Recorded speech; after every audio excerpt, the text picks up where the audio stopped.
It is known as the Great Synchronization. For the first time since the financial crisis, all the global centers of economic growth are seeing an economic growth spurt. Christine Lagarde, the managing director of the International Monetary Fund, was so chipper at the fund's autumn meeting in October she took to quoting Percy Shelley. "There is harmony in autumn," she told the assembled finance ministers in Washington, including Philip Hammond.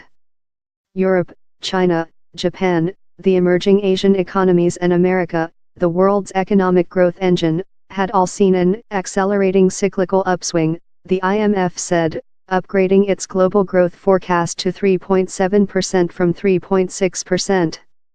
A figure that is in sharp contrast to last year's more sluggish 3.2%, which was the lowest since the financial crisis. Finally, the world is dragging itself out of its credit crunch stupor. The decision by the U.S. Senate to pass Republican proposals for a $1 training tax cut is likely to further boost the American economy. An analysis by the nonpartisan Joint Committee on Taxation suggests that over a decade GDP growth could increase by 0.7% compared with a baseline scenario of no change. And for an economy worth in the region of $19 training, that's an awful lot of new value. As I am sure President Donald Trump will be, well, trumpeting. Corporation tax on business profits will be cut from 35% to 21%. Alongside new restrictions on shifting profits abroad, the cut is likely to lead to a major repatriation of U.S. business profits which are at present being sheltered offshore. Individual taxes will also be cut, but more modestly. In general, tax policy affects economic growth by changing incentives for owners of capital to invest and for potential workers to supply labor to the economy by changing the after-tax rates of return to these two factors of production, the Joint Committee said in its analysis earlier this month. Put simply, tax cuts tend to be an economic incentive to invest for businesses and to work and spend for employees.